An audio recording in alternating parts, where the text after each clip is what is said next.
Merci pour tous tes bienfaits. Sois exalté, sois loué, sois béni, sois magnifié pour ta grâce et ta fidélité. Nous sommes reconnaissants ce soir parce que tu es le Dieu en qui il n'y a aucune ombre de variation. Tu es le Dieu qui ne change pas. Nous te donnons toute la gloire. Merci pour l'église locale qui est réunie. Et Seigneur, merci de ce que tu es présent au milieu de nous. Que toute la gloire soit à toi, Père. Au nom de Jésus.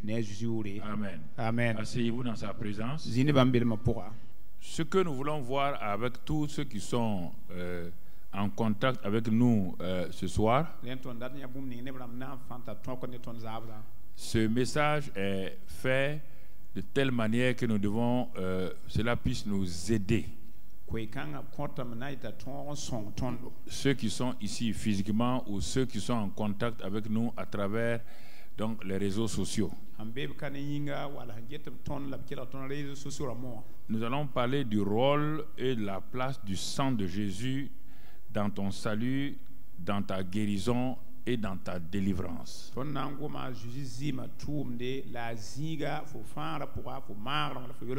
Et je voudrais que tu écoutes attentivement, car lorsque le Seigneur nous met entre nos mains des armes, il faut bien écouter comment on peut les utiliser donc avec efficacité.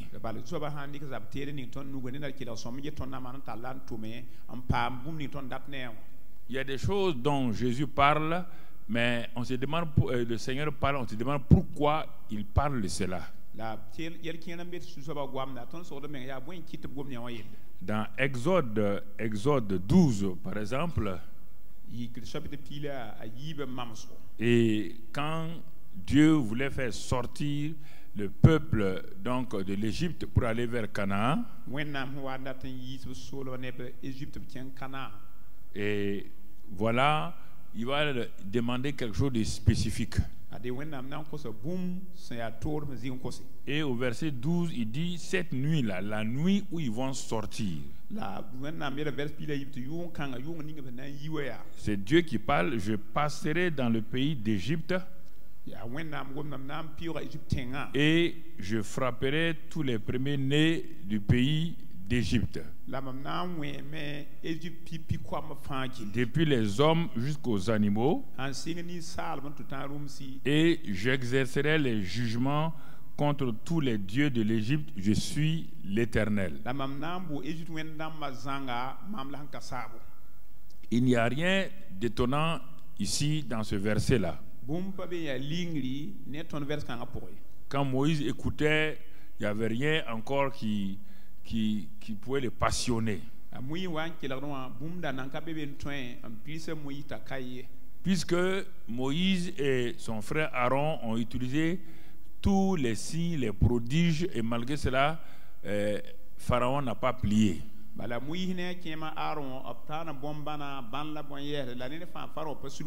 Alors, Moïse devait se poser la question, quelle est l'arme que Dieu va utiliser maintenant qui va permettre à Pharaon de les libérer?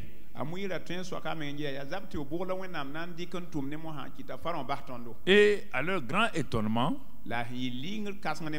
c'est ce qu'ils font régulièrement là, le sang et tout, que Dieu va mettre en première place, va leur révéler l'importance du sang.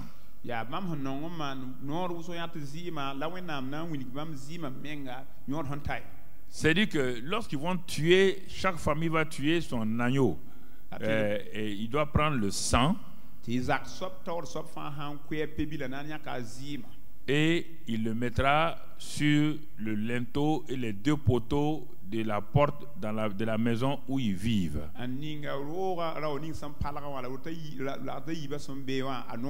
Et la Bible dit, par la bouche de Dieu, le sang que vous allez mettre là.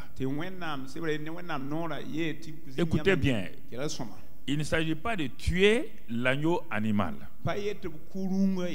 Il ne s'agit pas de dire oui, nous avons du sang. Dieu dit, c'est le sang que vous mettrez. Parce que dans votre maison, il y a toute la famille qui est réunie.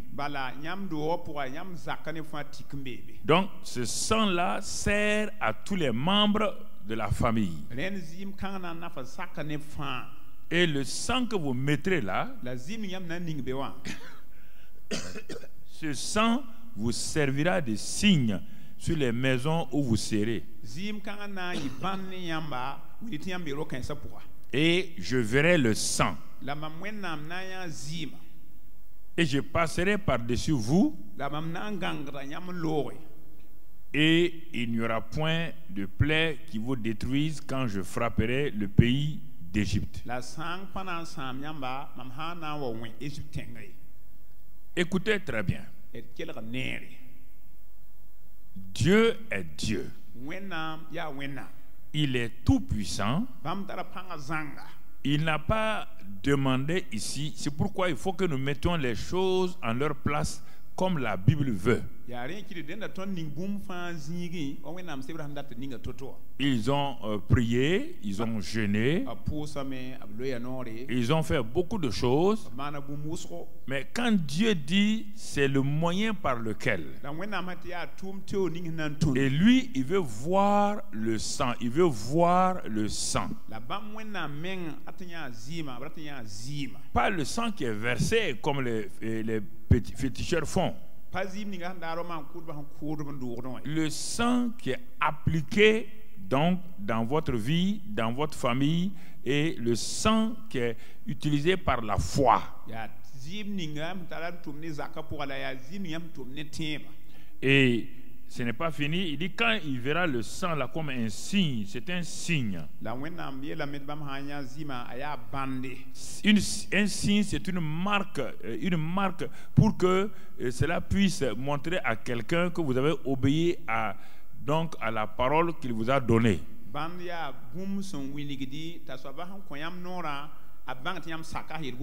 Mais maintenant, il montre la pratique. Qu'est-ce qu'ils doivent faire pratiquement? Pour cela, on va au verset 22. Il dit, vous prendrez ensuite, maintenant il montre l'application, vous prendrez ensuite un bouquet d'hysope. Vous le tremperez dans le sang qui sera dans le bassin. Parce que quand ils vont égorger, ils vont mettre le sang dans les bassins et ils vont prendre un bouquet fait par des fleurs. Hysope, c'est un arbuste. Ils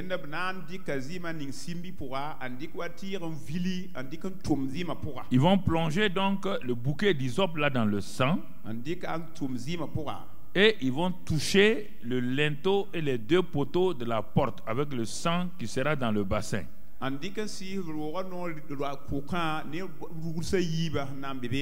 Ensuite, nul de vous ne sortira de sa maison jusqu'au matin. Verset 23. Quand l'Éternel passera pour frapper l'Égypte et verra le sang sur le linteau et sur les deux poteaux, l'Éternel passera par-dessus la porte et il ne permettra pas aux destructeurs d'entrer dans vos maisons pour frapper. On s'arrête là pour voir l'importance de ce que Dieu est en train de nous dire à travers ce qu'il a dit à ce premier peuple-là. Et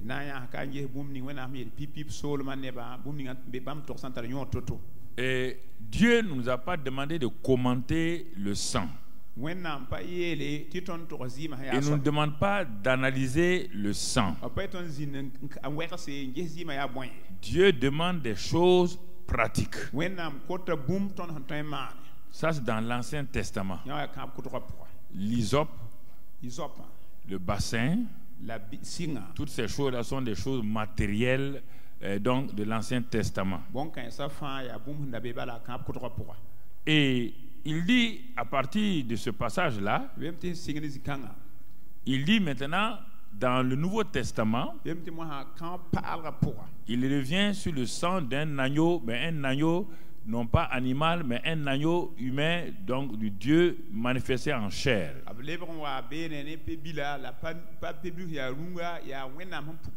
C'est comme s'il disait à nous,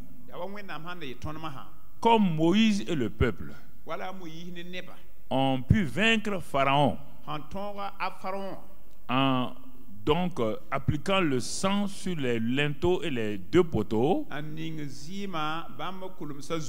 vous aussi, dans ce passage de Apocalypse 12, verset 11, il dit là-bas aussi, ils l'ont vaincu à cause du sang de l'agneau et à cause de la parole de leur témoignage.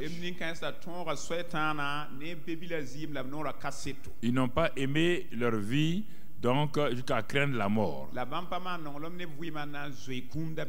y a deux éléments que nous voulons combiner ensemble ce soir. Dans l'Ancien Testament, Dieu dit qu'est-ce que le rôle et l'importance du sang. Et il dit, si vous faites ça, quand je vais passer, alors je vous protégerai. Et quand l'ennemi viendra, l'ennemi ne vous détruira pas. Donc, nous voulons que nous comprenions ces choses-là de façon claire. Il dit ici que nous l'avons vaincu. Nous l'avons vaincu par le sang de l'agneau et par la parole de notre témoignage.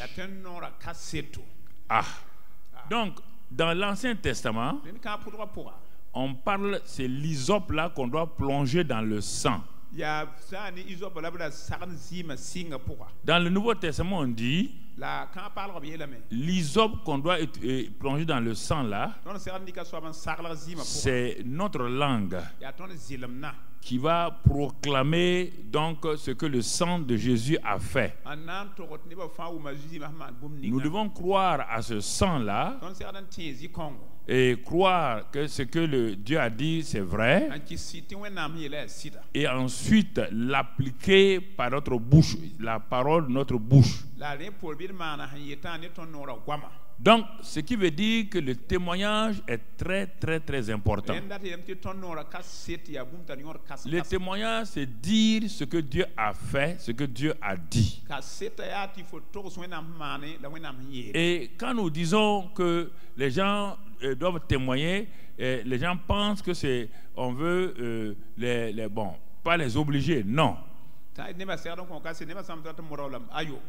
La Bible, parce que les gens ne lisent pas la Bible, c'est pourquoi ils ne comprennent pas. Le livre des témoignages, le livre des mémoires, le livre de ce que Dieu a fait. Dieu est un Dieu qui veut des témoignages qui vont permettre aux gens de se rappeler que lui, il est un Dieu fidèle. Il a été fidèle hier, il est fidèle aujourd'hui et il sera fidèle demain.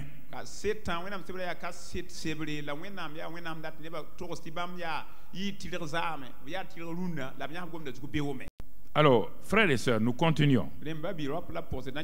Puisque Dieu dit que lui veut voir le sang. Maintenant, la question se pose.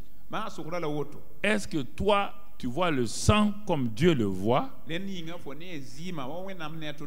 que tu as la révélation de la puissance du sang de Christ Jésus? C'est ça le problème. C'est pourquoi dans Éphésiens 1, 18, la Bible dit, Paul dit ceci: chaque fois qu'un homme ou une femme n'a pas de révélation, il dit qu'il va périr, il va avoir des problèmes. Bon, on nous parle du sang de Jésus, on ne voit pas le sang là, c'est pas physique. À cause de ça, toi tu dis, bon, moi je vais me taire. Mais voilà la prière que tu dois faire. Père, comme toi, tu vois le sang. Tu as vu le sang de l'agneau animal que Moïse et son peuple a offert. Et tu as vu le sang de ton propre fils. Alors, ce que je te demande, c'est que tu illumines, tu éclaires les yeux de mon cœur pour que je puisse voir l'importance de ce sang-là. Donc c'est le mot illuminer les yeux de mon cœur que je retiens ici. Ça veut dire que tu as des yeux spirituels qui te donnent une compréhension. Alors, si tu ne comprends pas, ce n'est pas une affaire de fétichisme. Non, c'est une affaire de révélation. Alors, tu pries cette prière tout le temps. Seigneur, ouvre mes yeux, ouvre mon intelligence. Illumine les yeux de mon cœur. Donc, ton cœur a des yeux. Ce sont les yeux du cœur qui peuvent comprendre le sang de Jésus. Alors, et quand tu fais cela, tu ouvres la Bible maintenant. Il y a des gens qui aiment prier, ils n'utilisent pas la Bible. C'est un grand défaut. Quand tu dis à Dieu, illumine les yeux de mon cœur, toi tu fermes la Bible, tu crois que Dieu va te donner des choses bizarres. Ça, c'est les prières traditionnelles. Là. Dieu n'agit pas comme ça. Non. Tu dois ouvrir la Bible partout où on parle de l'œuvre, on parle du sang, et tu ouvres ça et tu commences à méditer. Par exemple, tu n'as jamais eu la révélation que Jésus-Christ est mort, il a détruit, il a anéanti le pouvoir de Satan. Tu commences à lire Colossiens 2, verset 15.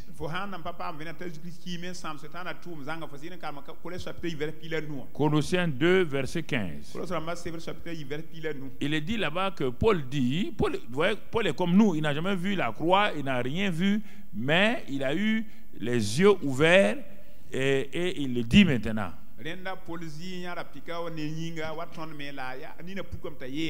Paul n'a jamais vu Jésus, disons, à la croix, non.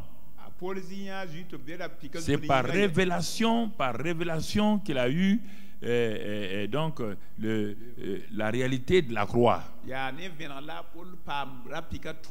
Et c'est par la révélation qu'il a vu que la mort de Jésus a anéanti les dominations et les autorités sataniques et les a livrés publiquement en spectacle en triomphant d'elle par la croix. Donc ne commence pas à prier, non. Si tu n'as pas compris ça, que c'est la mort de Jésus à la croix, c'est pas ta prière qui va faire quoi que ce soit. Si tu n'as pas compris que c'est la mort de Jésus à la croix qui a dépouillé les autorités, les principautés sataniques et les a livrés publiquement en spectacle, tu vas aller prier, tu pries quoi? Tu n'as même pas compris que Satan est vaincu, que les démons sont vaincus par ce que Jésus a fait. Comment tu vas vaincre si Jésus n'a pas vaincu? Comment tu vas vaincre?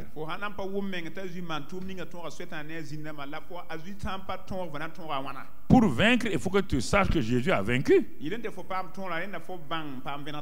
C'est pas par ta prière que tu vas vaincre. Non. On se base sur ce que Jésus a fait. Nous entrons dans la victoire de Jésus.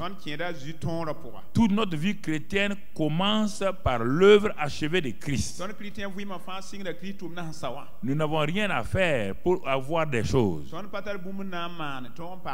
Mais le christianisme s'est dévoyé aujourd'hui et les gens veulent faire des choses alors que les choses sont derrière et ils veulent atteindre devant. Il n'y a rien devant. Dans l'Ancien Testament, les choses étaient devant. Dans l'Ancien Testament, les choses sont derrière.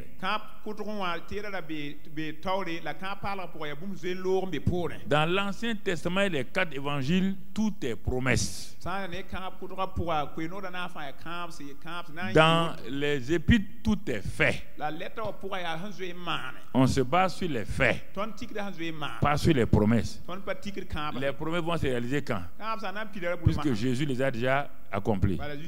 Donc tu pries en vain pour que Dieu fasse ça, Dieu fasse ça, Dieu fasse ça. Donc, c'est ce qui fait la faiblesse des prières de beaucoup de chrétiens. On va aller gêner, prier pour que Dieu fasse ça. Non, c'est parce que Dieu a déjà fait que je me base sur ça pour dire à Dieu maintenant, comme tu l'as fait, je prends possession, je viens prier là pour avoir la révélation que c'est déjà fait, que ma guérison est déjà faite, que mon mariage est déjà fait en Christ, que tout est déjà fait en Christ. Je viens prendre possession de ce que Christ a fait. Dieu ne va pas inventer des choses pour toi. Donc, il faut bien comprendre. Donc, l'affaire de la victoire là, il est dit, ils l'ont vaincu. Pas ils vont le vaincre. Ils l'ont déjà vaincu par le fait de la croix. Et ce qu'il te faut, c'est de témoigner, de dire ce que le sang de Jésus a fait à Satan, au péché, à la maladie, à la malédiction. Et si tu dis ça, le Saint-Esprit entre en action maintenant pour réaliser, manifester ce dont tu as besoin. Donc il faut bien comprendre cela. Donc il a dépouillé. Regardez quelques faits encore de ce que Jésus a fait à la croix là. Colossiens 1 verset 13. Colossiens 1 verset 13. Il est dit là-bas qu'il nous a délivrés de la puissance des ténèbres et nous a transportés dans le royaume du Fils de son amour. Restons sur simplement ce passage-là. Encore là. Je vois beaucoup de chrétiens qui s'en vont prier. Seigneur, délivre-moi de la puissance des ténèbres. Parce que le mot qui les trompe là, c'est le mot délivrance. La délivrance n'est pas une affaire du futur. Il dit la puissance des ténèbres, ça comprend quoi? Je vous pose la question. Toute la puissance des ténèbres de Satan, c'est quoi? Il y a le péché, il y a la malédiction, la maladie, la pauvreté. Il nous a déjà délivré de la puissance des ténèbres et nous a transportés dans le royaume du Fils de son amour. Toi, tu es en train de lutter pour être délivré, alors que tu n'es plus dans son royaume. Tu es dans le royaume de Dieu. Mais maintenant, ta mentalité n'a jamais accepté ça. Parce que Satan crée des choses, il crée des choses pour te faire croire que tu n'es pas délivré. C'est sur la base de ta délivrance par Jésus-Christ que tu peux exercer maintenant l'autorité pour dire qu'il ment. Il n'a pas de pouvoir sur toi parce que Christ t'a déjà délivré par son sang. Mais si tu dis délivre-nous, c'est comme si tu dis par mes propres efforts, délivre-moi. Rien ne se passera. Et c'est pourquoi les gens passent des années à poursuivre une délivrance qui est déjà accomplie. Mais ils ne savent pas comment s'en emparer. On s'empare de ça. On s'empare de ça. Mon frère, ma soeur, est-ce que tu as vu que tu as été délivré de la puissance des ténèbres? Quand j'ai compris ça il y a plusieurs années, je savais que mon combat, les combats que je menais étaient terminés. Je priais régulièrement. Quand j'ai eu la victoire aujourd'hui, demain je perds la victoire. Et Satan me dit, il faut recommencer encore. Ça ressemble à votre histoire un peu, non? Ça ressemble à ça un peu. Ou bien, pas jouer à l'hypocrite. Il faut dire oui, pasteur, c'est comme ça. C'est comme ça que je lutte. Voilà, pasteur, tout le monde. Vous êtes en train de faire le combat. C'est pourquoi vous avez dit combat. Non? Le vrai combattant, c'est qui? C'est qui? C'est Jésus qui a combattu. Il dit qu'il nous a délivrés. Ces faits-là, je vous les enseigne depuis 15-20 ans, l'œuvre achevée de Christ, mais ça ne rentre pas. Mais quand je vois les passants encore, ils sont en train...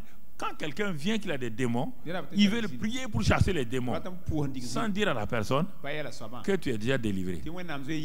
Il faut qu'elle, quand elle comprend ça, ça devient facile pour la personne. Ça devient facile pour la personne. Il faut que la personne collabore avec toi. Collabore. Collabore. Tant qu'il n'y a pas ça, elle s'attend à des manifestations. Elle s'attend à des choses bizarres. Non. Il nous a délivrés de la puissance des ténèbres. Si tu veux, tu crois. Si tu veux, tu ne crois pas. C'est sur la base de ce que Christ m'a délivré que j'exerce ma foi pour dire à Satan, tu n'as pas d'autorité sur moi. Tu entends? Ce n'est pas par ma puissance. Je ne viens pas par ma puissance. Jésus m'a déjà délivré. Tu m'as caché ça. J'ai découvert ça. Je dis maintenant que je suis délivré de la puissance des ténèbres et j'ai été transporté dans le royaume du Fils de son amour, en qui, la deuxième partie, j'ai la rédemption et la rémission des péchés. Si tu n'as pas la rémission des péchés, comment tu vas faire? C'est la croix de Calvaire qui a permis que tu aies le pardon des péchés, la rémission des péchés est différent. Le pardon, c'est pour les chrétiens. La rémission, c'est pour les païens. Rémission, ça veut dire qu'il a pris tous tes péchés, il les a mis sur lui à la croix de Calvaire. Mais dans ta marche quotidienne, il t'arrive de chuter. On ne remet plus tes péchés. Là, tu confesses tes péchés. Il est fidèle le jour pour te pardonner. C'est en ce moment que le mot pardonner vient. Il ne remet plus tes péchés. Non. Tes péchés ont été déjà remis une fois pour toutes. Maintenant, dans ta marche quotidienne, tu chutes, tu confesses ton péché. Le Père est fidèle et juste pour te pardonner et te purifier par le sang de Christ de toute iniquité. Tu n'as pas besoin de répéter ça 10 fois, 15 fois. Il n'est pas mort 15 fois pour toi. Il faut que tu aies la foi que quand tu confesses ton péché, le sang de Christ t'a purifié, t'a lavé, t'es pardonné. Tu n'as pas besoin de sentir. Tu n'as pas besoin de voir quelque chose partir de toi. On s'appuie sur la parole. C'est pourquoi Dieu dit, tant que tu ne vois pas ces choses-là, ta vie chrétienne est une vie de lutte inutile.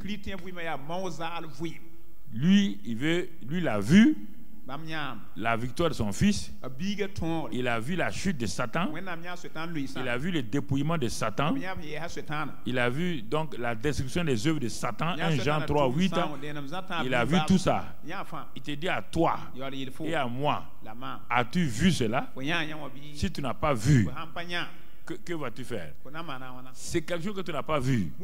Tu es en train de poursuivre ça. Tu poursuis ça, tu n'atteindras jamais. Puisque tu ne l'as pas vu. Alors mon frère, ma soeur, c'est important que tu comprennes. Tu as été délivré et le Père t'a transféré dans le royaume du Fils. Je ne sais pas si tu comprends ce que toi-même tu dis. Tu dis que nous sommes des citoyens du royaume. Si tu es citoyen du royaume, tu ne peux pas être citoyen du royaume et citoyen du royaume des ténèbres. Tu peux être un citoyen avec deux nationalités. Sur le plan spirituel, ça n'existe pas. Ça n'existe pas. Donc c'est pourquoi Dieu t'a délivré et t'a transféré. C'est un acte divin souverain. Il faut que tu l'acceptes. Un acte divin et souverain. Ça ne vient pas de toi, ni de moi, ni de la prière de quelqu'un. Et il l'a fait même avant que tu ne naisses. Voilà, pour te convaincre là, Jésus est mort à 2001. Dieu t'a délivré à 2001. Ce n'est pas maintenant. Dieu ne délivre plus les gens aujourd'hui. Il les a déjà délivrés. Voici, c'est tout ça le sang là. C'est le sang là qui a permis cette victoire là, totale. Total. Alors donc mon frère, ma soeur, mets ta main sur ton cœur, toi qui es là. Première prière, fais cette prière avec moi. Père, merci pour la révélation de ta parole. Je réalise que tu as tout accompli en Christ Jésus. Non seulement tu m'as délivré de la puissance des ténèbres, et toi-même tu m'as transféré dans le royaume du Fils de ton amour. Par le sang de Jésus, j'ai obtenu la victoire. Et c'est pourquoi désormais, je vais utiliser ma bouche pour témoigner, proclamer, dire ce que tu as dit et ce que tu as fait. Je commence à être éclairé sur la réalité de l'œuvre achevée de Christ. Merci Père pour cela, au nom de Jésus. Amen. Voilà, donc nous continuons parce que nous voulons que les choses soient pratiques. Souvent dans les fins d'année, les gens ont des problèmes, ils ne comprennent pas, parce que le monde satanique dans les fins d'année cherche du sang humain, beaucoup de sang humain. Il attaque sur tous les plans. Et les chrétiens ne comprennent pas souvent ces choses-là. Donc il faut comprendre, pas contre-attaquer, il faut attaquer d'avance avant que l'ennemi ne puisse contre-attaquer. Et nous appartenons au Seigneur, nous avons été rachetés. Regardez, c'est par le sang de Jésus là que nous avons été rachetés. 1 Pierre 1,18 par exemple. 1 Pierre 1,18, sachant que ce n'est pas des choses périssables, par de l'argent ou de l'or, que vous avez été rachetés de la vaine manière de vivre que vous avez hérité de vos pères. Alors, mais par le sang précieux de Christ, comme un sang d'un agneau sans défaut et sans tache. Regardez avec quelle chose nous avons été rachetés. Il n'y a pas un effort que tu dois faire pour être racheté. Tu dois croire que c'est le sang de Jésus que Dieu a utilisé pour te racheter.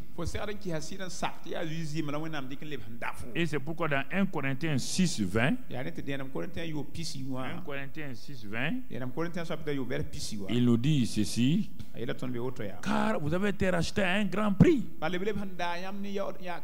C'est ça que nous venons de dire, le sang précieux de Christ. Vous avez été racheté. Si quelqu'un a cette révélation-là, la suite est logique. Qu'est-ce qu'il va faire? Il va faire quoi? Il glorifie. Il ne va pas prier. Non. Il ne cherche pas à sentir.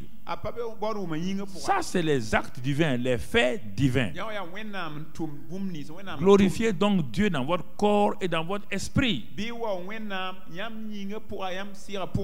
qui vous appartiennent. Non, vous ne croyez pas. Non, vous ne croyez pas que vos corps et vos esprits appartiennent à Dieu. Vous les lisez. Je n'ai pas dit que vous les lisez. Vous ne croyez pas. C'est pourquoi vous chantez le fameux chant « Entre tes mains, j'abandonne ». Tu vas abandonner quoi?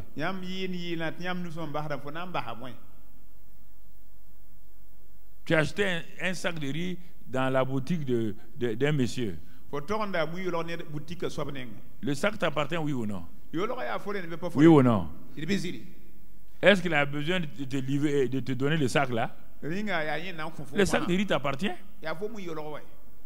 Il t'appartient à 100%. On te dit que tu as été racheté à un grand prix. Toi, dis non, je vais me donner à Dieu. Voilà, ça c'est l'Ancien Testament. Dans l'Ancien Testament, on se donne à Dieu. Dans le Nouveau Testament, nous avons été rachetés, nous appartenons déjà à Dieu.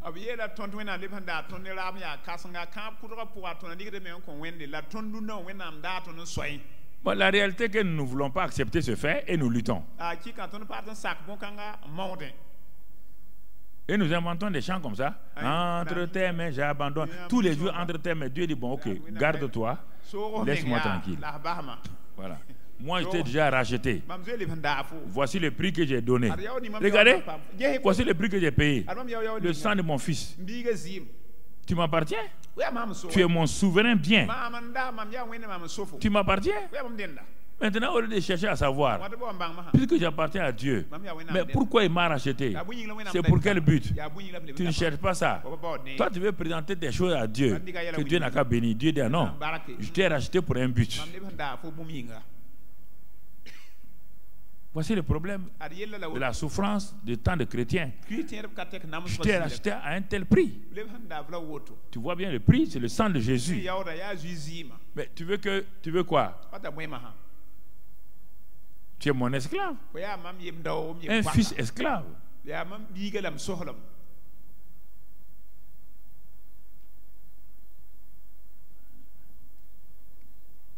Et c'est ça que Satan utilise pour nous créer des problèmes. Parce que, oui, mais j'ai donné ma vie en partie. Tu n'as pas donné, tu as été racheté.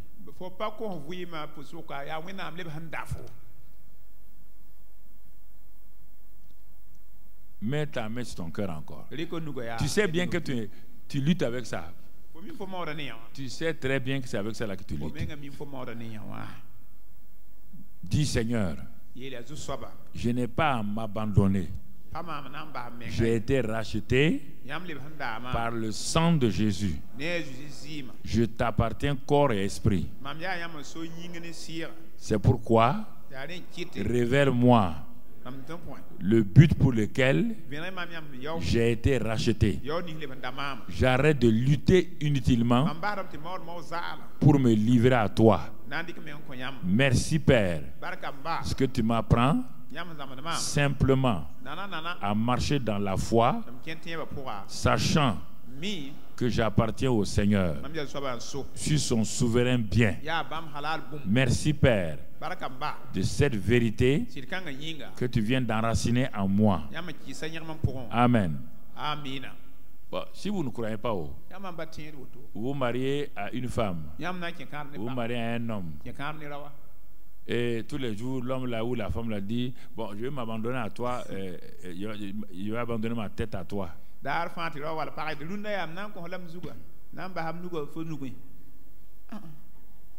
Il dit, bon, je vais aller prier pour voir si je dois livrer le reste de mon corps. Ça va aller? Je pose la question, ça va aller? Alors, pourquoi vous dites ça à Dieu? Le mariage est un rachat. On te dit même que le corps de la femme n'appartient pas à la femme, oui ou non? Et le corps de l'homme n'appartient pas à l'homme. Si déjà naturellement, ça c'est vrai. Et maintenant, Dieu te dit que tu lui appartiens.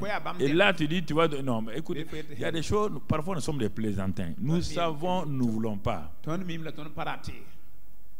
Nous le savons très bien.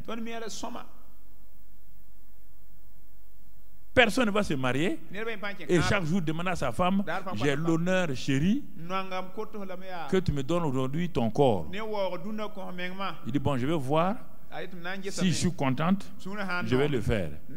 Ça peut aller? Pourquoi vous partez prier pour vous livrer à quelqu'un qui vous a déjà racheté?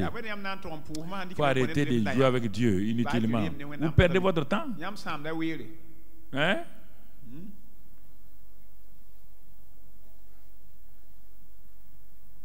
Vous savez que vous mentez. Tu vas livrer quoi? Tu vas livrer quelqu'un qui m'appartient? Oui. Hébreux 9. Hébreux 9. Verset 12. Hébreux 9, verset 12. Hébreux 9. Regarde, verset 12. On dit que Jésus est entré une fois pour toutes dans le lieu très saint. Non avec le sang des boucs et des veaux, mais avec son propre sang, ayant obtenu une rédemption temporelle. Quand c'est rédemption éternelle, là tu es content. Maintenant on te dit qu'il t'a racheté, là tu n'es pas content. Maintenant j'ai entendu tout le monde à haute voix. Mais quand il est racheté, là je n'ai pas entendu les gens. Il faut pas vous adapter à vos cinq sens et votre chair. À votre chair. Qui vous avez obtenu une rédemption éternelle. Mais à condition que ce qui lui appartient, vous lui laissez ça. Mais si vous lui retirez ça chaque fois, les jours qui vont venir trouver que vous avez retiré votre vie là pour continuer à faire ce que vous voulez.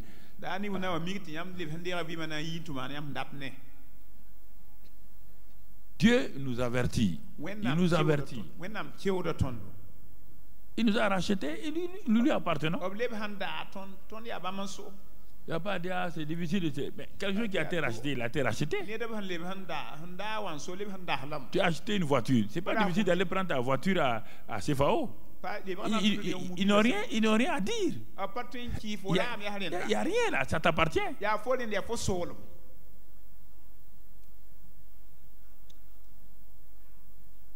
Il faut qu'on arrête de jouer au plaisantin avec Dieu. Parce que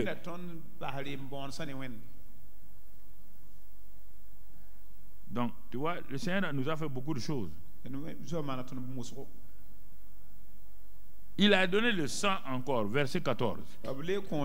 Combien plus le sang de Christ, qui par un esprit éternel. Vous voyez, le Saint-Esprit est là, l'esprit éternel. C'est offert lui-même sans tâche à Dieu.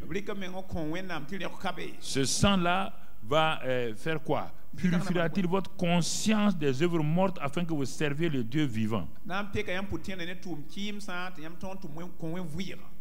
Donc le sang est capable, quelle que soit votre culpabilité, le péché que vous avez commis, sa noirceur, quand vous faites appel, vous plaidez le sang pénètre, enlève, purifie et enlève la mauvaise conscience.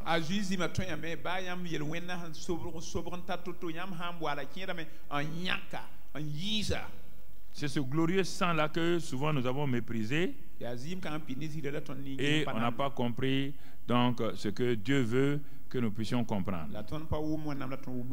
C'est pourquoi nous devons rendre grâce au Seigneur chaque fois pour ce sang merveilleux qu'il a fait couler pour nous à la croix du Calvaire.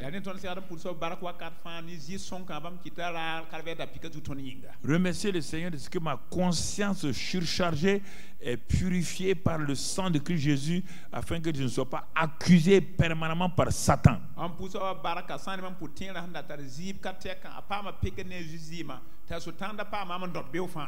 Remerciez le Père parce que dans sa grâce, j'ai une rédemption éternelle par le sang de Jésus-Christ. Remerciez le Père que c'est par son sang, Hébreux 10:10, que j'ai été sanctifié une fois pour toutes.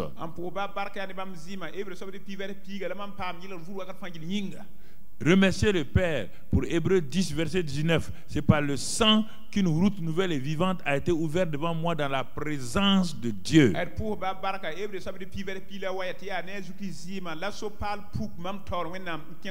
Seigneur, je rentre dans ta présence, je me tiens dans ta présence au moyen du sang de Jésus. Parce que la route nouvelle et vivante m'a été ouverte. Hébreux 10, verset 19. C'est par le sang que je me tiens dans ta présence. Non pas à cause de mes bons actes ou de mes mauvais actes. Merci Seigneur.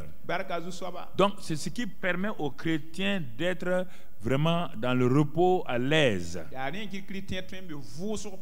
Bon, je vous pose la question maintenant. Toi, tu n'as pas ce repos, cette paix-là. Ta conscience est surchargée. Tu luttes pour te livrer au Seigneur. Tu ne sais pas que tu lui appartiens. Et avec ça, toi, tu veux lutter contre Satan. Tu vas lutter comment? Dis-moi. Vos fameux combats contre Satan, là, vous allez le gagner comment? Tu es dans la main de Satan, déjà ton cœur te condamne. Ta conscience, tu es rempli de culpabilité. Toi, tu peux t'arrêter devant Satan, lutter contre lui. Alors qu'il connaît des choses dans ta vie qui ne sont pas claires, que tu n'as pas confessé. Ce n'est pas le fait d'avoir péché qui est un problème. Non. Tu n'as pas lu dans Zacharie, on a vu ça la dernière fois. Josué et le souverain étaient là Josué était là devant le souverain sacrificateur. Et Satan était là pour l'accuser. À cause de quoi? Des vêtements sales qui étaient sur Josué. Mais simplement la solution, la voix de Dieu dit, enlevez les habits sales de Josué. La seule chose que Satan peut vous accuser, c'est vos vêtements sales. Tout péché non confessé, là, que vous n'avez pas confessé, là, il va attaquer parce que là, il a une nature, il a sa nature qu'il a mise sur vous. Là, Dieu ne peut rien. Il était là, l'homme de Dieu était là, Josué, et Satan l'accusait. Satan l'accusait. Et l'ange de l'Éternel, Dieu dit, enlevez les habits sales. Quand on a enlevé les habits sales, on a mis des habits neufs. La voix de Dieu dit, Satan, l'Éternel te réprimande. Allez, arrière. Tu n'as plus rien contre Josué. Bon. Tu ne confesses pas tes péchés. Tu ne dis pas à Dieu que ce que tu as fait n'est pas bien. Tu ne dis pas à Dieu, ah, vraiment Seigneur, je vis comme ça là, dans l'hypocrisie. Bon, Satan, tu vas attaquer Satan comment? Tu vas l'attaquer comment? Tu vas le vaincre comment?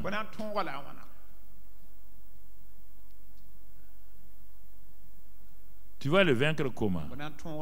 Par quel moyen? Moi, parfois, je me pose la question, vous êtes intelligent.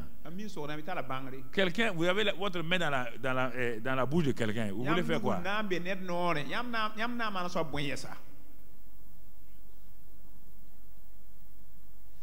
Non? Et Dieu nous a donné tous les moyens. Il dit, mais confessez vos péchés. Si tu as offensé un frère, il dit confessez vos péchés les uns aux autres. On n'a pas dit d'aller t'asseoir devant tes frères, aller confesser tes péchés qui n'ont rien à voir avec lui. Hein? On n'a pas dit ça. Ça, ce n'est pas le confessionnal de l'autre côté. Non, on ne parle pas de ça. Quand tu as offensé ton frère, confessez vos péchés les uns aux autres. Réconciliez-vous avant de prendre la Sainte Seine. Si tu as péché contre Dieu, Dieu dit confesse ton péché. Je suis fidèle et juste pour te pardonner et te purifier de toute iniquité. Si tu dois te réconcilier, Dieu dit, mon enfant, va te réconcilier. Parce que si tu ne te réconcilies pas, l'ennemi va te créer des problèmes. Donc, est-ce que nous comprenons? Voilà en quelques points sur notre vie personnelle.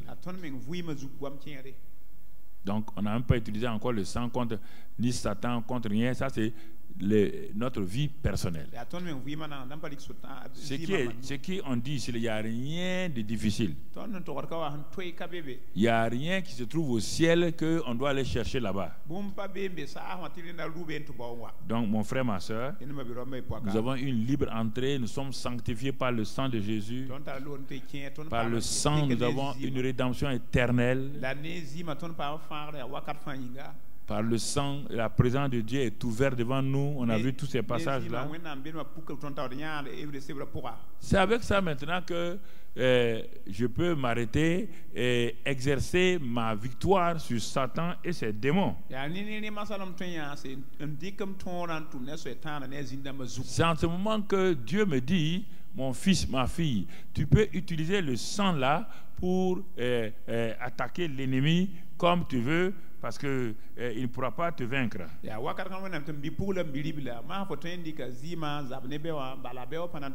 Quand je parle de témoignage, là, mon témoignage peut aider quelqu'un, votre témoignage peut aider quelqu'un. Il est important que nous comprenions. Le témoignage des gens quand je démarrais, les témoignages des gens m'ont beaucoup aidé. C'est pourquoi je n'aimais pas les livres de doctrine. J'avais tout le temps les livres de biographie, comment les gens ont fait, quels ont été leurs défauts, leurs difficultés, comment ils ont fait pour réussir.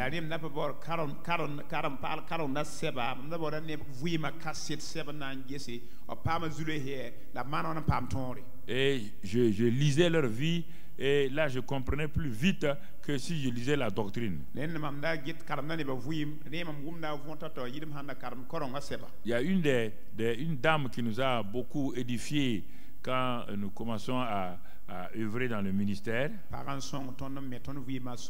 femme qui a été missionnaire au Mexique, une américaine qui a été missionnaire au Mexique. Une femme de foi, mais quand elle est née avec plusieurs maladies. Des problèmes de cœur, rhumatisme, toutes sortes de maladies. Et elle a vécu comme cela 27 ans dans le christianisme traditionnel. Jusqu'à ce que elle a commencé à comprendre l'importance, et quelqu'un est venu, elle aussi dans leur église, prêcher sur le sang de Jésus. Elle a accepté ce témoignage de cet homme de Dieu là. Et c'est ainsi qu'elle a pu vaincre toutes ces maladies par le sang de Jésus-Christ. Et quand elle témoignait, elle avait 71 ans, elle était sans aucune maladie, sans rien, ni douleur, les arthroses, les rhumatismes, tout était parti.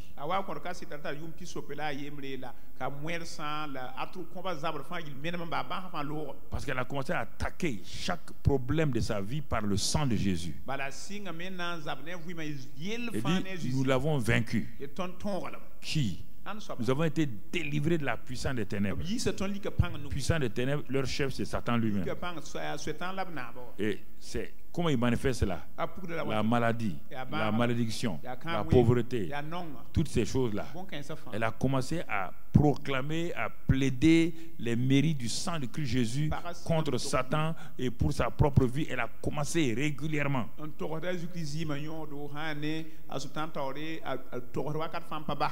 C'est ainsi que, à travers son témoin, on a écouté, on a regardé. Les gens nous parlaient de foi, mais la foi n'était pas liée à quelque chose de clair. Mais elle, son témoignage là, nous aidait à comprendre qu'elle s'appuyait sur la foi, vient de ce qu'on entend. Elle a entendu ce qu'on dit par rapport au sang de Jésus, elle a commencé à appliquer cela.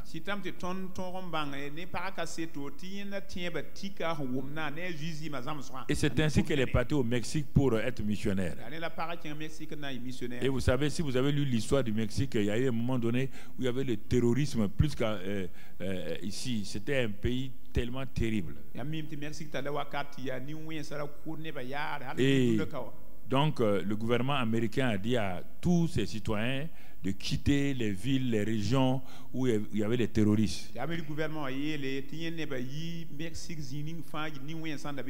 Et même les autorités de la ville, il y a une ville où il était là, les autorités de la ville ont dit aux habitants de quitter vite parce que les terroristes là étaient en train de venir. 7 mamans ont dit qu'elle ne bouge pas. Les voisins ont dit non, enfin, tu es une bonne femme. Elle dit qu'elle ne bouge pas parce qu'elle croit à la puissance du sang de Jésus.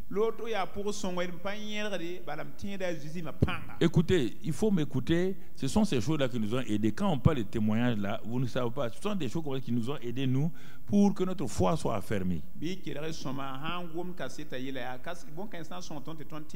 Donc, elle est restée dans la ville. Chaque jour, elle plaide le sang de Christ Jésus. Elle asperge sa maison par le sang de Christ Jésus. Elle dit que l'accès à sa maison là est interdit à tous ces terroristes là par le sang de Jésus. Et un matin, elle s'est levée, elle a entendu du bruit partout autour de sa maison. Elle est sortie pour voir. C'était les terroristes avec leurs fusils et tout. Elle est partie les regarder. Puis elle est rentrée chez elle. Elle est dormie. Ils ont fait des jours et des jours là-bas. Alors quand ces terroristes rentraient dans une ville, ils choisissaient la plus grande maison, ils chassaient le propriétaire et ils vivaient là-bas. Mais cette femme-là, elle avait la plus grande maison. Ils n'ont jamais parlé, ils l'ont jamais chassé. Ils sont rentrés dans toutes les maisons, sauf cette maison. Et quand ils ont fini, ils sont partis sans rien. Parce que elle dit comme elle a expérimenté le sang de Christ Jésus pour sa guérison d'un rhumatisme terrible, douloureux. Elle a plaidé le sang de Christ Jésus contre les rhumatismes dans son corps, dans ses nerfs, dans ses muscles, dans ses os, partout. Le sang de Christ Jésus. Elle a dit, j'ai vaincu le rhumatisme, j'ai vaincu l'arthrose, j'ai vaincu toutes ces choses-là par le sang de Christ Jésus. Puisqu'on dit ils l'ont vaincu, on parle de Satan et de ses œuvres. Ils l'ont vaincu. C'est ça qu'elle a accepté. Parce que l'homme de Dieu a prêché comme ce soir-là je prêche. Elle a pris ça. Elle était malade dans son église, 27 ans. Elle a plaidé ça. Totalement guérie. À 71 ans, elle dit qu'elle n'a même pas de maux de tête ni rien. Un jour, elle est partie faire ses courses en ville là, et elle venait. Et quand elle est arrivée en pleine brousse, elle a trouvé les terroristes assis quelque part dans la brousse. Bon, elle a voulu dévier un peu le chemin. Mais il y a un des terroristes qui l'a vu, qui a commencé à la suivre. Quand elle augmentait les pas, le terroriste augmentait les pas. Au moment où la distance n'était pas grande entre elle et le terroriste là, elle a commencé à plaider le sang de Christ Jésus, à invoquer la puissance du sang de Christ Jésus contre cette attaque qui était sûrement et certaine. Elle dit dans son témoin, quand elle a fait ça, quelque chose s'est passé. Les terroristes là qui la suivaient là, brusquement, elle était comme distraite. Il était distrait. Il a commencé à chercher des choses à gauche, à droite. Et elle a continué sa route. Elle est partie chez elle. Donc, elle a vécu des témoignages extraordinaires. Donc, la première fois que j'ai entendu parler d'elle, c'est avec Kenneth Hagin. C'est important que je dis d'écouter les témoignages et aussi de donner vos témoignages. C'est ça qui édifie les gens. Et ça, c'est très très important que nous comprenons. Une fois, elle est partie chez les voisins. Et quand elle est rentrée chez les voisins là, ils avaient lâché leur chien bulldog, les gros chiens là. Il savait que quelqu'un allait venir. Le chien a bondi sur la maman là. Et elle a envoyé son parapluie et le chien a déchiré le parapluie. Et il a ouvert ses crocs, il voulait la saisir au genou. Quand il a dit je plaide le sang de Christ Jésus, le chien a roulé, couru aller dans la maison, la gueule ouverte, elle peut même fermer ses mâchoires. Les voisins ont dit, mais madame, vous avez échappé, vous avez de la chance. Elle dit non, c'est pas la chance, c'est le sang de Jésus. C'est le sang de Jésus. Je suis habitué à ça maintenant. Toute ma vie, je plaide, j'invoque, j'asperge. C'est ma vie comme ça. Régulièrement. C'est ma vie comme ça. Régulièrement. Sur mes affaires, tout. Donc, ouais, frères et sœurs, c'est important que nous puissions comprendre ces choses-là. Si nous les comprenons, nous pouvons... un jour, elle est partie dans une famille où il y avait une maladie contagieuse Personne, même les docteurs ne voulaient pas rentrer dans la maison là. Tous les membres de la famille étaient malades de cette maladie. Donc la médecine a mis maison quoi, je sais pas, bon, ils ont interdit que les gens rentrent là-bas. Voilà. Mais elle est pas rentrée. Elle dit, je ne rentre pas le sang de Jésus. C'est elle qui s'est occupée de tous les membres de la famille là. Elle a prié pour chacun d'entre eux en invoquant le sang de Christ Jésus sur eux. Tous les membres là ont été guéris totalement. Elle n'a jamais eu la maladie. Donc, si je vous dis ces choses-là, c'est des choses très très importantes. Et même elle a prié pour une femme qui était presque morte là. Elle a invoqué la puissance du sang de Jésus et le sang de Christ Jésus a ramené la femme là à la vie. Donc tout ça, je vous donne ces témoignages là. C'est pas des choses qu'il faut faire de façon spontanée de temps en temps. C'est-à-dire qu'il dit nous l'avons vaincu par le sang et au moyen de notre témoignage. Nous l'avons vaincu. Nous l'avons vaincu. Et nous devons aller dans cette victoire-là permanemment. Satan sait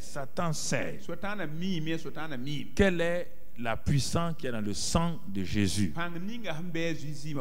Mais il veut que tu passes ton temps à aller prier, crier, gêner, sans. Mais toi, tu pars dans tout ça, tu n'as pas l'arme, ni le nom de Jésus, ni le sang de Jésus. Tu dis tu es parti gêner. C'est pour tu as gêné pourquoi?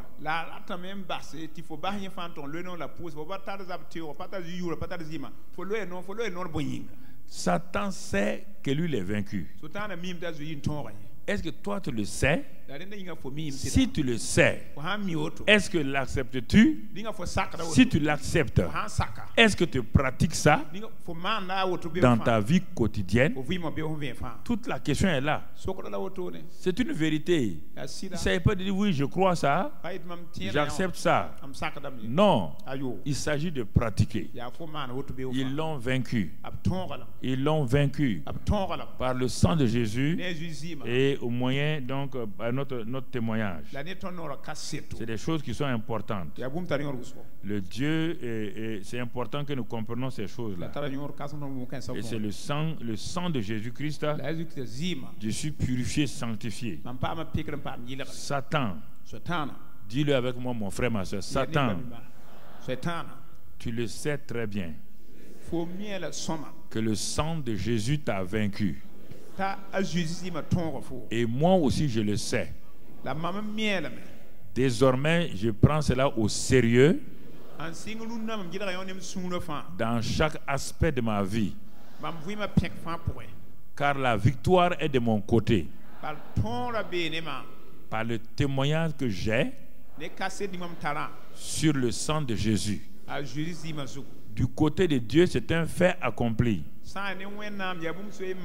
C'est de mon côté qu'il y a eu beaucoup d'hésitation, de doute.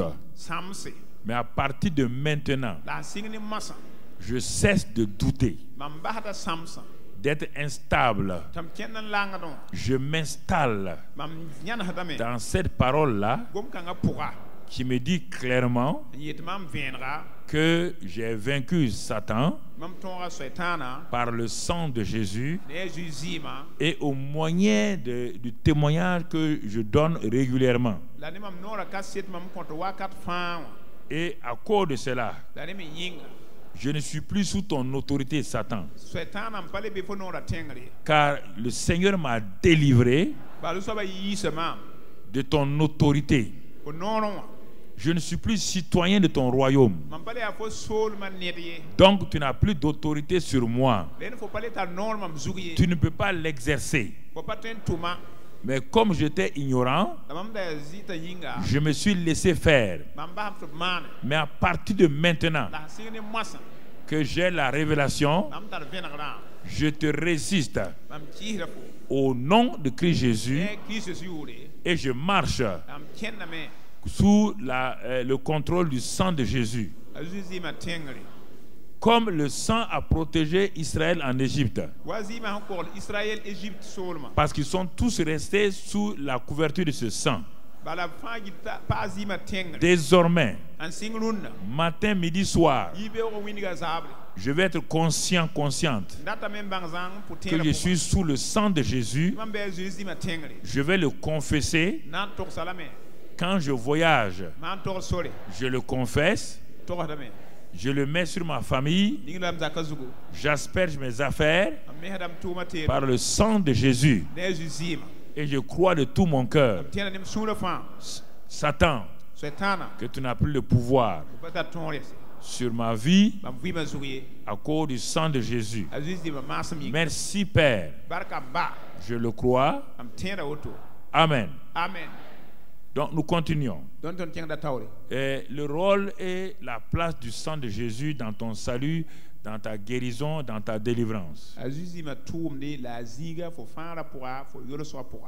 Par exemple, les douleurs et les souffrances. Quand on dit pas le sang de Christ Jésus là, ce n'est pas le sang liquide seulement, c'est toute l'œuvre achevée de Christ là dont on parle.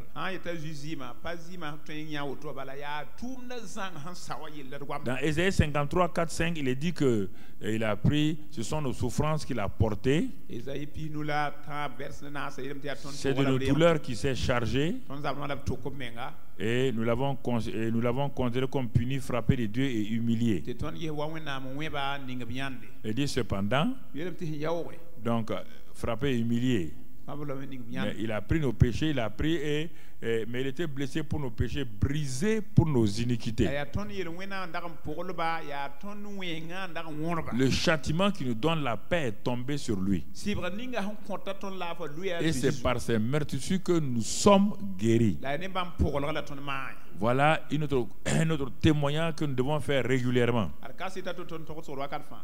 Nous ne le faisons pas, nous sommes en train de prier que Dieu nous guérisse. Non. Dieu dit que ce que Christ a fait, et nous sommes guéris. Et ensuite, il dit que le châtiment qui nous donne la paix est tombé sur lui. Si on avait lu, on allait voir un endroit où il est dit que Dieu l'a frappé. Et on dit il a plu à l'Éternel de le frapper. Alors, quelqu'un te dit qu'il lui a plu de frapper son fils pour toi. Et toi, tu ne veux pas accepter ça, tu veux te faire frapper. Et c'est l'orgueil, on veut souffrir. On dit qu'il a plu à l'Éternel de le briser, de le frapper par la souffrance.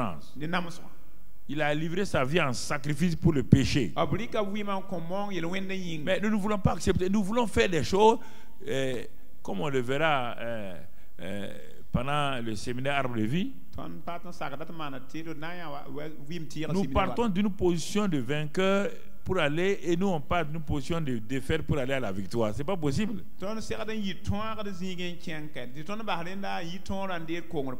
Non, c'est pas possible. Dans la défaite, on va aller à la victoire. Par quel moyen? La croix est la victoire, non? Oui ou non? Si tu avais lu dans... Bon, ça, je ne vais pas commencer à faire mon séminaire d'arbre de vie devant toi maintenant. Si tu avais lu dans l'Apocalypse, il est dit quoi là-bas? Quand on devait ouvrir les 6 seaux là, il y a un cheval blanc est sorti. Et celui qui le montait là, qu'est-ce qu'il a fait? Il est sorti en vainqueur pour aller vaincre. Tu entends l'expression? Il est sorti en quoi? C'est celui qui sort en vainqueur qui peut vaincre. Est-ce qu'un vaincu peut vaincre? Alors la plupart du temps vous voulez vaincre. Et c'est pourquoi les faux mots champions. Écoutez, Dieu a commencé avec Gédéon comment? En l'appelant comment? Dieu lui a donné donc déjà le nom de quoi? Héros quoi?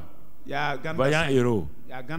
Mais est-ce qu'il a accepté ça? Il n'a pas lutté pour accepter ça? Il n'y a pas quelqu'un. Quand on voit la croix, si tu ne t'appuies pas sur la croix ce n'est pas une défaite. La croix c'est la victoire.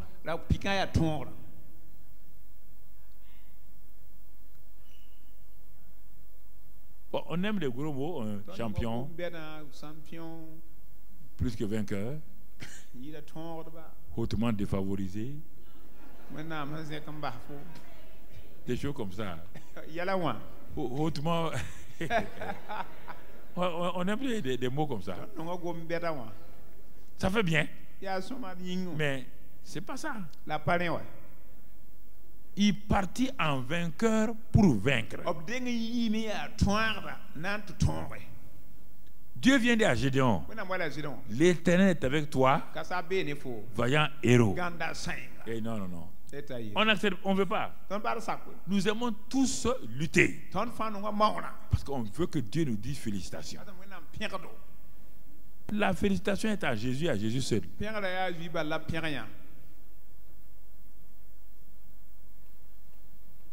Écoutez, pour la protection, nous ne sommes pas les seuls pays, les gens parlent. Nous ne sommes pas les seuls pays soumis à des problèmes de violence. Tous les pays sont soumis à ça. Les chrétiens afghans, les chrétiens hindous, les chrétiens des pays. Partout il y a la violence, il y a tout, il y a des problèmes. Mais pourquoi ils arrivent à rester dans la victoire? Parce qu'ils connaissent le sang de Jésus.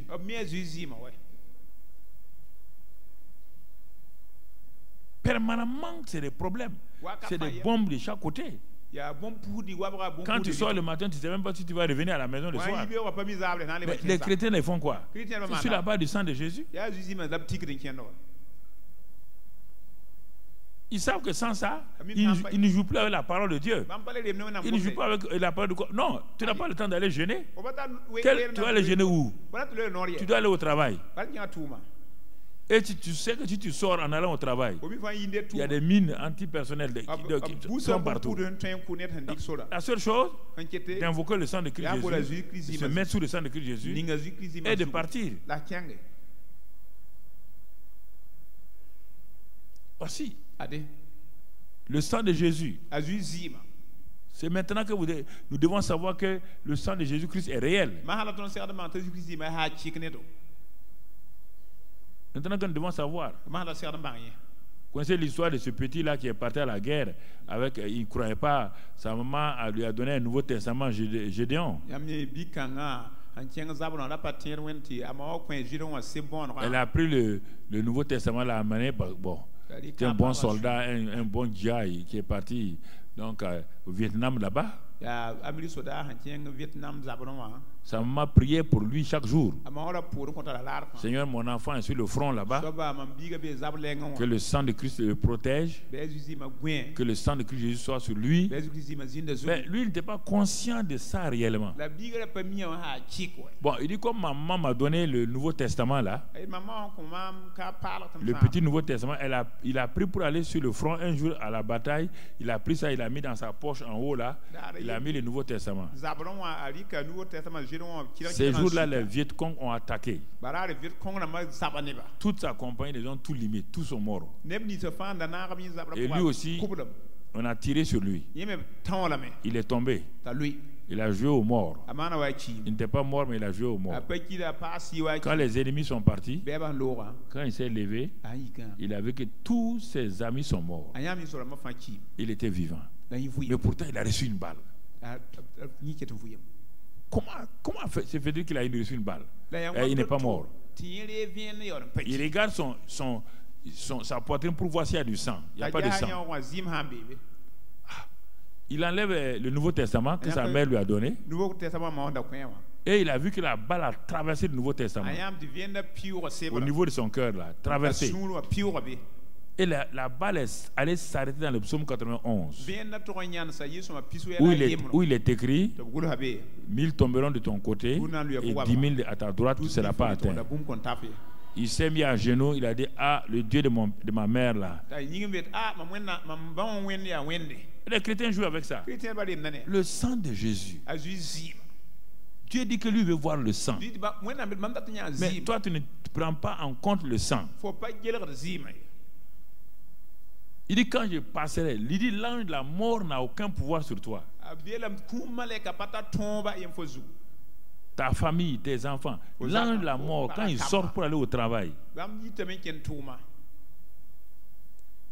le sang qui a coulé, vous voyez bien, le sang a coulé de sa tête et pour descendre.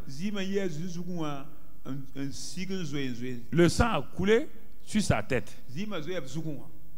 Ça veut dire quoi? Simplement que là où le sang a coulé sur sa tête là, ça veut dire que tout problème que tu as au niveau de ta tête, tous les maux, les sinusites, toutes les maladies qu'on appelle au niveau de la tête, surtout dans la tête, si régulièrement tu plaides les mérites du sang et tu invoques la puissance du sang sur tes maux de tête atroces là, sur tes sinusites là, ne le fais pas aujourd'hui puis t'asseoir et puis demain, non. Tu invoques la puissance du sang de Christ Jésus. Tu asperges, tu mets le sang là Jésus sur toute ta tête là. Donc c'est le premier point où donc tu dois commencer. Si tes enfants n'ont pas de bonne mémoire, mets le sang de Christ Jésus sur leur tête. S'ils sont petits, va les trouver dans le lit ou quelque part, ou bien approche-les pour ta main. Je mets le sang de Christ Jésus qui a coulé sur la tête de Jésus là, sur ta tête, et que toute malédiction, tout manque de compréhension, mauvaise mémoire, tout cela vous partez. C'est ça. Mais le sang est descendu sur les yeux. Donc, partout le sang de Christ a coulé. Sur les yeux. Tu as quelle maladie? Tu as quelle maladie, Dieu? Glaucome, pression, quoi? Cataracte. Pourquoi tu ne m'asperges pas et dis, nous l'avons vaincu. Et j'ai vaincu cette maladie-là, qui est une œuvre de Satan par le sang de Jésus. Si c'est sur la bouche, les problèmes dans la bouche, les gencives. Si c'est sur le cou, les problèmes de cou, sur les épaules, il faut le faire régulièrement. Il se peut que ça dure. Dieu peut te tester pour voir ce que tu crois. Parce que souvent nous voulons qu'en 2 ou 3, un temps, tout disparaisse. Non. Non. Continuons à le faire régulièrement. Et le sang est descendu partout. Tout le corps de Jésus. Donc tout le corps de Jésus où le sang a coulé là, tu as le droit de réclamer la victoire dans cette partie de ton corps. Tu as le droit de réclamer la victoire sur ta poitrine, sur ton cœur, sur tes poumons, partout. Le côté transpercé, sur les maladies de cœur, le sang a coulé. Partout où tu vas, sur tes pieds, sur tes mains, ces mains ont été percées. Donc ça veut dire que tes mains, l'œuvre de tes mains, les maladies, les malédictions dans tes mains, invoque le sang de Christ Jésus. Tes pieds, ta marche n'a jamais été correcte. Invoque le sang de Christ Jésus sur ta manière de marcher. Et dis à Dieu qu'il te donne des beaux pieds, qu'ils sont beaux les pieds de ceux qui annoncent l'évangile. Sur tes oreilles, que désormais tes oreilles soient fermées à ces choses bizarres. Sur ta bouche, que ta bouche soit sanctifiée. Donc, partout où le sang a coulé, le sang a coulé de la tête, dans les mains, dans les pieds, dans le côté, donc tout le corps de Jésus était ensanglanté. Ça a été fait exprès pour que tu puisses réclamer la victoire par le sang de Jésus dans chaque domaine de ta vie. Dans chaque domaine de ta vie, mon frère. Donc ton visage. Alors pourquoi ton visage n'en a pas dans la honte? Mets le sang de Christ Jésus sur ton visage. C'est pas, les gens vont dire, encore c'est les traditions du pasteur là. Non. Ce que je te dis, tu le fais. Si tu ne le fais pas, si tu as autre chose, il n'y a pas de problème. Sur ton menton, sur tout. Mon frère, ma soeur. Et tu vas voir qu'au fur et à mesure, ces choses-là vont commencer à se manifester. Et tu vas commencer à expérimenter donc ce que Jésus dit. Dans le livre des psaumes, le psaume 147, verset 3, il dit les cœurs brisés. Tu as un cœur brisé. Donc, plaide les mérites du sang. Il guérit ceux qui ont le cœur brisé. Le sang de Christ guérit les cœurs brisés. Et ils pensent leurs blessures. Et invoque le sang de Christ Jésus. Proverbe 18, verset 14. Proverbe 18, verset 14. Confesse. L'esprit de l'homme le soutient à la maladie, mais l'esprit abattu, qui le relèvera? Le sang de Christ Jésus relève. C'est le sang de Christ Jésus. Rien que le sang de Christ Jésus. Il n'y a pas autre chose, mon frère. Le sang de Christ Jésus. C'est lié à la personne de Jésus lui-même. Beaucoup de gens ont voyagé. Un pilote voyageait, un pilote chrétien voyageait. Et il y a longtemps, j'ai lu son témoignage. Brusquement, un des moteurs s'est arrêté de l'avion. Or, c'était il y a longtemps, les avions n'étaient pas perfectionnés comme maintenant. Il avait que l'autre moteur là aussi en train de choses. Il a commencé à chanter le sang de Jésus. Il a commencé à chanter le sang de Jésus. Et à un moment donné, comme il était troublé, lui et son copilote, ils ont vu à la gauche, donc là où il y a le commandant de bord, ils ont vu à la gauche du commandant de bord une croix brillante. Chaque fois qu'il regardait cette croix-là, l'avion a été stabilisé. Techniquement, ils savent que l'avion ne peut pas voler. Mais comme cette croix-là était là, quand il continuait à plaider le sang de Jésus, la croix-là était là. La croix était là. La croix était là. La croix était là. Jusqu'à ce que l'avion atterrisse. Ils ont prévenu les pompiers. Il y a un avion qui va faire un crash. Tout, mais l'avion est descendu. Quand l'avion est descendu normalement, la croix a disparu. Et quand ils sont venus voir, ils ont dit: comment tu as fait pour voler? C'est pas possible, impossible. Il dit non. Il dit: je suis chrétien. J'ai invoqué le sang de Jésus. Et quand j'ai invoqué le sang de Jésus, il m'a montré la croix. Le sang vient d'où? De la croix. Donc de la croix, la grâce coule, la victoire coule, la puissance coule, la délivrance coule, la prospérité coule. De la croix, ma protection est là. Donc tu comprends, mon frère, ma soeur.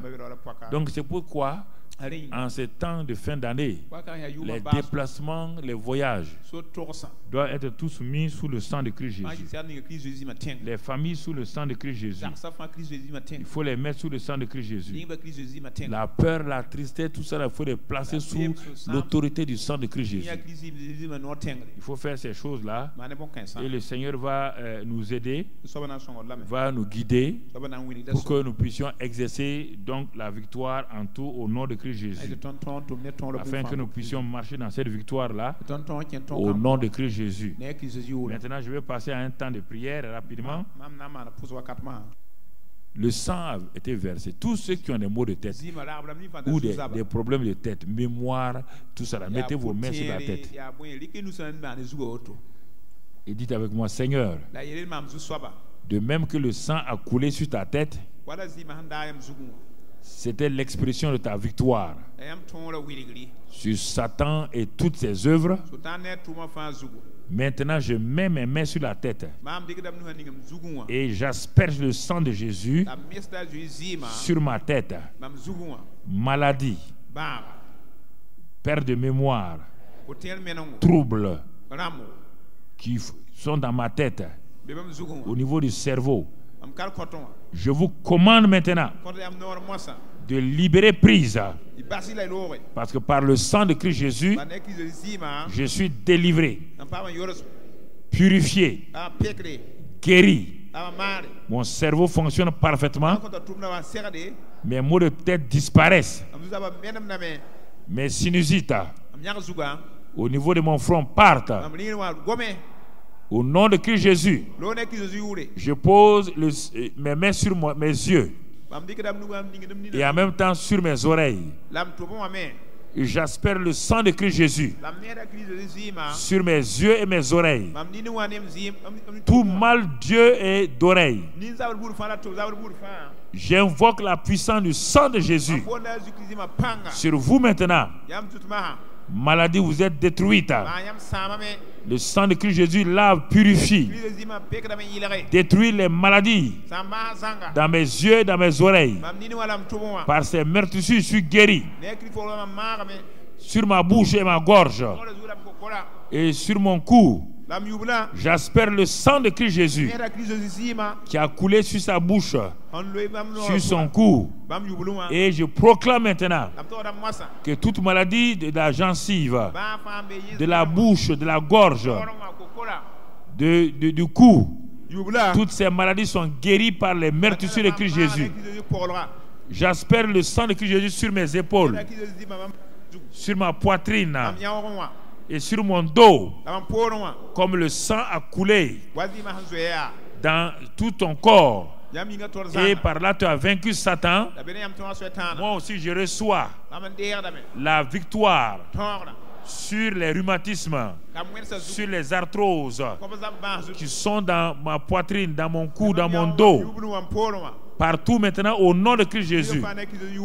Je pose mes mains sur mon ventre, sur mon cœur et mes poumons, et je déclare que par la puissance du sang de Christ Jésus, toute infirmité, toute maladie dans le cœur, dans les poumons, dans le ventre, dans le foie, pancréas, côlon, toutes ces maladies-là, au niveau de l'estomac, de l'intestin, sont détruites au nom de Christ Jésus. Par la puissance du sang de Christ Jésus, je suis délivré. Toutes les maladies de sang dans tout mon système circulatoire, le sang est purifié par le sang de Jésus.